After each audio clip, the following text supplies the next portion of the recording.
Bienvenida o bienvenido, hoy vamos a meternos de lleno en la economía argentina. Tenemos datos frescos, de agosto de 2025. Salieron de un informe reciente de Balance Research. Y la gran noticia, digamos, es un doble superávit. Exacto. Tanto fiscal como comercial en el mismo mes, en agosto. Nuestra tarea acá va a ser, desmenuzar un poco qué significan estas cifras, ¿no? ¿Qué las impulsó? Y sobre todo, ¿qué dice el análisis sobre lo que viene? Los riesgos, las perspectivas. Justamente, vamos a ver bien los componentes de esos superávits. O sea, ¿son algo sólido? ¿Se pueden mantener? Y un punto clave, ¿qué factores económicos y, ojo, también políticos podrían cambiar el panorama en los próximos meses? Se trata de ver más allá del titular. Perfecto. Empecemos entonces por las cuentas del Estado, el lado fiscal. El informe habla de un superávit financiero de unos 390.000 millones de pesos en agosto. Esto, para que se entienda, es el resultado de un primario, o sea, antes de intereses, de más de 1,5 billones de pesos. Una cifra enorme, sí. Menos los pagos de intereses, que fueron como 1,166 millones. Ujú. Si miramos el acumulado del año, el financiero habrá cerca del 0,4% del PBI y el primario 1,3%. Parece que el ancla fiscal de la que tanto se habla sigue ahí. Sigue ahí. En el número final, sí. Pero lo interesante, y acá está el primer punto clave del informe, es cómo se llegó a ese resultado en agosto. Porque no fue que los ingresos crecieron mucho, ¿eh? De hecho, cayeron en términos reales. Ah, mira, entonces, La clave, según Balance, fue una contracción. Una baja muy fuerte del gasto primario real. O sea, si le sacas la inflación, ¿de cuánto fue esa baja? del 6,5% comparado con agosto del año pasado. Este ajuste del gasto es lo que explica el superávit del mes. Un 6,5% real menos de gasto. Es un recorte importante. ¿Y dónde ajustaron principalmente? Porque me imagino que no fue igual en todos lados. No, para nada parejo. El informe identifica dos áreas donde el recorte fue, muy marcado. Primero, los subsidios económicos. Cayeron un 39,2% real interanual. Impresionante. Casi 40%. Sí. Sobre todo en energía y transporte, dice el informe. Y segundo, el gasto de capital. La inversión pública, digamos. Ese también cayó fuerte. Muchísimo. Un 37,2% real interanual. Son, recortes muy profundos en áreas que suelen mover la aguja de la economía y afectar a la gente. Impactante, la verdad. Pero decías que no fue parejo. Entiendo que hubo áreas donde el gasto no bajó, sino que incluso subió en términos reales. El informe dice algo de eso. Efectivamente. Y este es otro matiz importante que rescata el reporte. Las prestaciones sociales, por ejemplo, subieron un 2,9% real interanual. Ok. Y las transferencias a universidades crecieron todavía más, un 9,2% real. 9% universidades. Sí, y dentro de lo social aclaran que jubilaciones, pensiones y la AUH, la Asignación Universal por Hijo, subieron un 9% real. Esto por la fórmula de movilidad que las ajusta, ¿no? Entiendo. Esto te muestra que el ajuste, tuvo ciertas prioridades, o al menos tuvo excepciones claras. Clarísimo. Entonces, superávit explicado por recortes fuertes en subsidios e inversión, pero con aumentos en jubilaciones, AUH, universidades. Ahora, si el gasto bajó tanto, pero aún así hubo superávit, ¿qué pasó con la otra parte de la ecuación? Los ingresos. Mencionaste que cayeron. Cayeron, sí. Los ingresos totales tuvieron una baja real del 5,9% en agosto, comparado con el año anterior. ¿Y dónde se sintió más esa caída? El informe detalla un par de puntos. Las caídas más pronunciadas fueron en los derechos de exportación, las retenciones, ¿viste? Que bajaron casi un 30%. 29,9% real. Uf, casi 30% menos por retenciones es un montón. ¿Se sabe por qué? Menos exportaciones, precios. El informe no entra en ese detalle fino, pero generalmente puede ser una combinación, ¿no? Menos volumen exportado, quizá precios internacionales más bajos para lo nuestro, o a veces cambios en cuándo liquidan los exportadores. Entiendo. Y en otro impuesto que cayó fuerte, mencionaste bienes personales. Sí, bienes personales tuvo una caída tremenda, 70,9% real. 70%. Pero ahí, ojo, hay una explicación más bien técnica. La base de comparación, agosto del año pasado, fue muy alta, Hubo una recaudación extraordinaria por un régimen especial de pago anticipado. Así que parte de esa caída es un efecto estadístico, digamos. Ah, ok. Tiene sentido. Pero así como hubo gastos que subieron, ¿pasó lo mismo con algunos ingresos o fue todo para abajo? No, no todo para abajo. Y esto también es interesante para tener la foto completa. Hubo algunos ingresos que sí crecieron en términos reales. A ver, Los derechos de importación, por ejemplo, subieron un 35,7% real interanual. bastante. Más de un tercio, sí. Y varios impuestos, que están muy atados a cómo va la economía interna, la actividad, también dieron positivo en términos reales. El IVA neto, por ejemplo, subió un 0,6%. Apenas, pero subió. Sí, ganancias un 5%, aportes y contribuciones a la seguridad social 5,8% y el impuesto a débitos y créditos, el famoso impuesto al cheque, un 1,6%. Interesante esa mezcla. Cayó fuerte lo ligado al campo y bienes personales, pero subió lo de importación y lo ligado a la actividad interna. ¿Qué lectura hace Balance de esto? ¿Sugiere alguna recuperación en algún sector? El informe es cauto.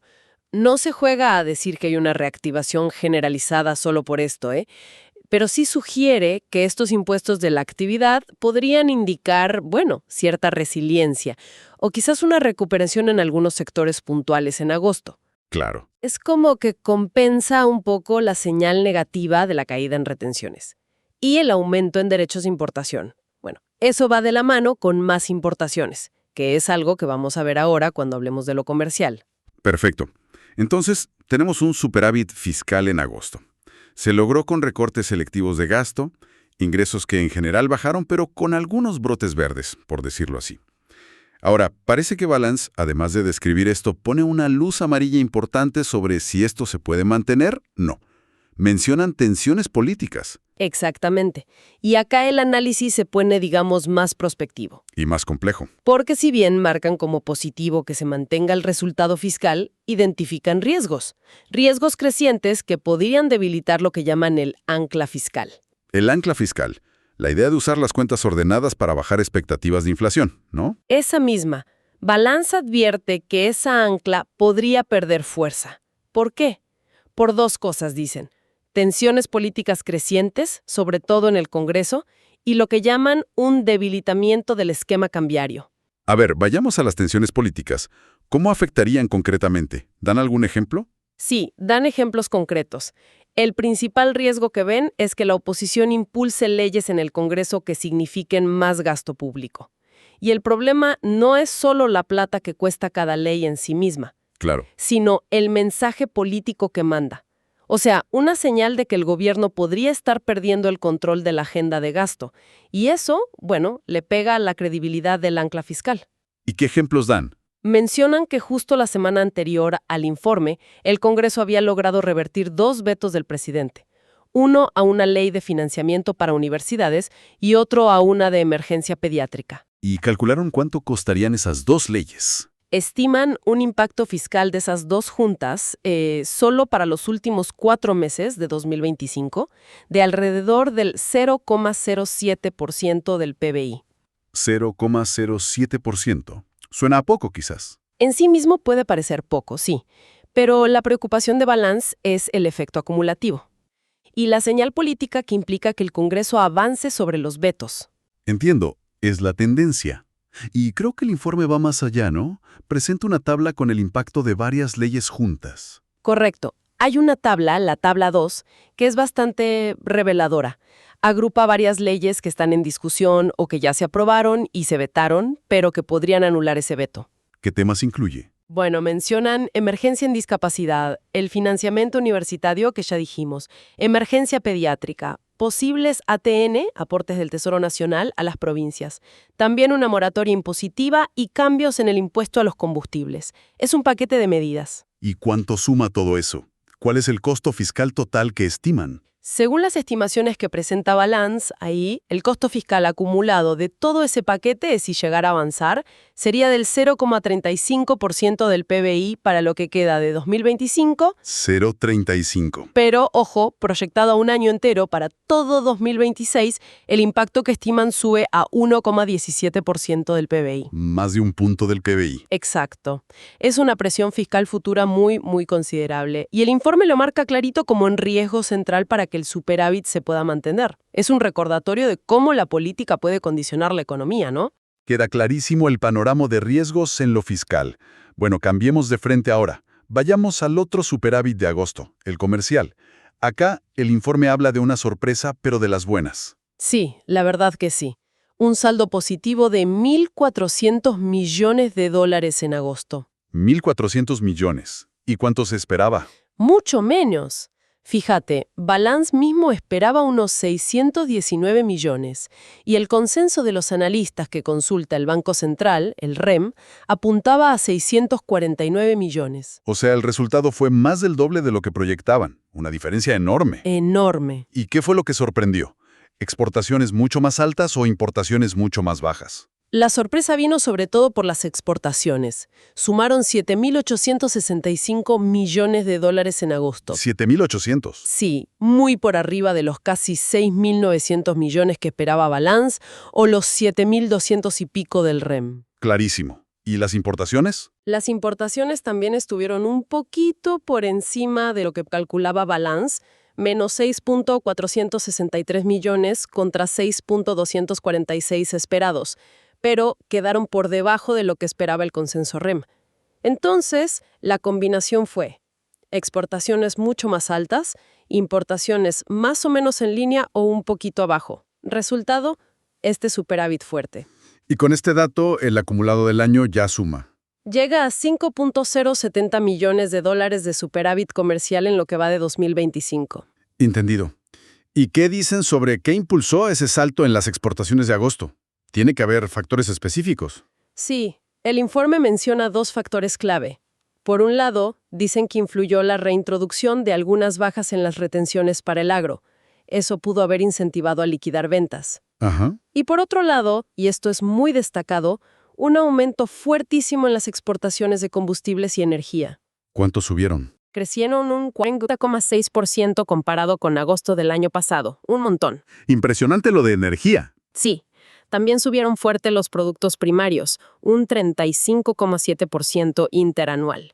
En total, las exportaciones de agosto crecieron 16,4% contra el año pasado. O sea, el agro y sobre todo la energía tirando fuerte para arriba. ¿Hubo algún sector exportador que no acompañó esa tendencia? Sí, el informe marca eso. Las manufacturas de origen industrial, las MOI, tuvieron un desempeño negativo. Cayeron sus exportaciones un 7,0% interanual.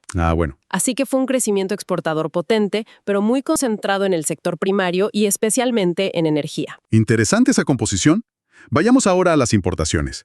Dijimos que crecieron bastante en agosto, un 32,4% interanual. ¿Qué tipo de bienes se importaron más? Acá también hay datos que llaman la atención. El informe destaca el salto enorme en las importaciones de bienes de capital.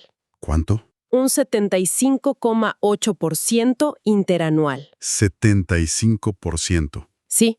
Y también los bienes de consumo, que subieron un 65,5% interanual. Muchísimo también. Los bienes intermedios, que son los insumos para producir acá, también subieron, pero menos, 16,2% interanual. Esos aumentos en bienes de capital y consumo son realmente fuertes. Uno podría pensar que eso sugiere que se está reactivando la inversión, el consumo interno. El informe lo lee así. Podría ser una señal, quizás, incipiente, pero el informe es cauto, ¿viste? Es un solo dato mensual. Además, resalta otra cosa muy particular, y quizás más estructural. Mientras todo eso subía tanto, ¿Qué pasó? las importaciones de combustibles y lubricantes se desplomaron. Cayeron un 38,4% interanual. Mira vos. Mientras las exportaciones de energía volaban. Exacto. Ese contraste es lo que lleva a Balance a hablar de una dinámica muy clara de sustitución de importaciones en el sector energético.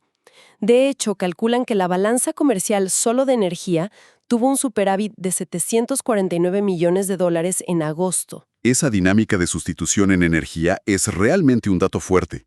Si se consolida, es un cambio importante. Bueno, con toda esta información de agosto, ¿cómo quedan las proyecciones de balance para el cierre del año 2025? ¿Ajustan la estimación de la balanza comercial? Mantienen su escenario base. Siguen proyectando un superávit comercial de $6.400 millones para todo el año 2025. 6.400 millones. Eso se compondría, calculan ellos, de exportaciones por casi 81.000 millones e importaciones por unos 74.300 millones. Ok, Pero, y este es un punto final interesante del reporte, ven riesgos al alza para esa estimación de superávit. riesgos al alza. O sea que creen que el superávit podría ser incluso mayor a esos 6.400 millones. ¿Por qué? Exactamente.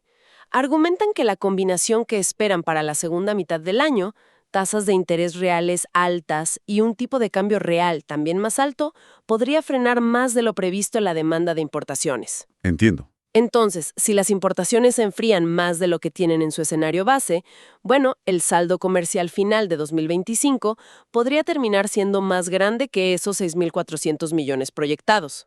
Entiendo la lógica. Tasas altas, dólar más caro. Menos incentivo a importar. Pero eso me dispara una pregunta casi obvia. A ver. Si el superávit comercial mejora, porque se frenan las importaciones por ese motivo, ¿no podría eso golpear el nivel de actividad económica acá adentro? Sin duda alguna, es la contracara de esa posibilidad. Un mayor superávit comercial que se consigue porque las condiciones financieras más duras te frenan las importaciones. Podría tener un costo en términos de crecimiento, Claro. especialmente si ese freno afecta la importación de insumos o de bienes de capital que necesita la industria o la inversión. Es una tensión que está ahí, implícita en ese riesgo al alza que menciona el informe, un posible dilema entre mejorar el frente externo y cuidar la actividad doméstica. Muy claro. Entonces, si tratamos de armar el rompecabezas con toda esta información del informe de balance para agosto, tenemos una Argentina que mostró un doble superávit, fiscal y comercial. El fiscal, vimos, logrado principalmente por recortes fuertes de gasto. Subsidios, inversión pública, eso compensó la caída real de ingresos. Exacto. Aunque también vimos que hubo aumentos puntuales en gasto social y que algunos impuestos ligados a la actividad mostraron signos vitales. Precisamente. Pero con esa luz de advertencia muy clara parpadeando sobre el superávit fiscal, ¿no? Los riesgos políticos que vienen del Congreso y su posible impacto en el gasto futuro. La sostenibilidad de esa disciplina fiscal parece ser la gran pregunta hacia adelante. Y por el lado externo, un superávit comercial en agosto que fue robusto, bastante mejor de lo esperado. Sí, Impulsado por exportaciones energéticas y del agro muy fuertes que taparon la debilidad industrial. Y del lado de las importaciones, una dinámica mixta. Suba fuerte en bienes de capital y consumo, pero con esa caída importante en energía que sugiere una buena noticia, sustitución de importaciones en ese sector clave. y la perspectiva para el año, decíamos, es de mantener el superávit comercial. Incluso con chances de que sea mayor si la macro, tasas y tipo de cambio, frena más las importaciones. Aunque, como bien marcabas, eso podría tener su correlato en la actividad económica interna. Todo este análisis detallado, nos deja con varias ideas picando, ¿no? Sí, yo creo que una reflexión final que se desprende de este análisis de balance es crucial. Tenemos un superávit fiscal que hoy se apoya muchísimo en recortes de gasto. Recortes en áreas sensibles que pueden tener límites sociales o políticos para seguir así, como los subsidios o la inversión pública. Claro. Al mismo tiempo, ese superávit enfrenta presiones políticas crecientes para aumentar el gasto, como vimos con las leyes del Congreso. Y si miramos los ingresos, hay señales de debilidad en fuentes importantes, como las retenciones. Entonces, la pregunta que queda flotando es, ¿cuán resiliente es este equilibrio fiscal a mediano plazo? ¿Puede sostenerse solo con la tijera del gasto? ¿O necesita sí o sí otras patas? Como reformas estructurales que mejoren la eficiencia o, lo ideal, ¿no?, un crecimiento económico más fuerte y sostenido que impulse la recaudación de forma más genuina. Una pregunta clave. Sin duda. Me parece, la trama principal que habrá que seguir de cerca en los próximos meses.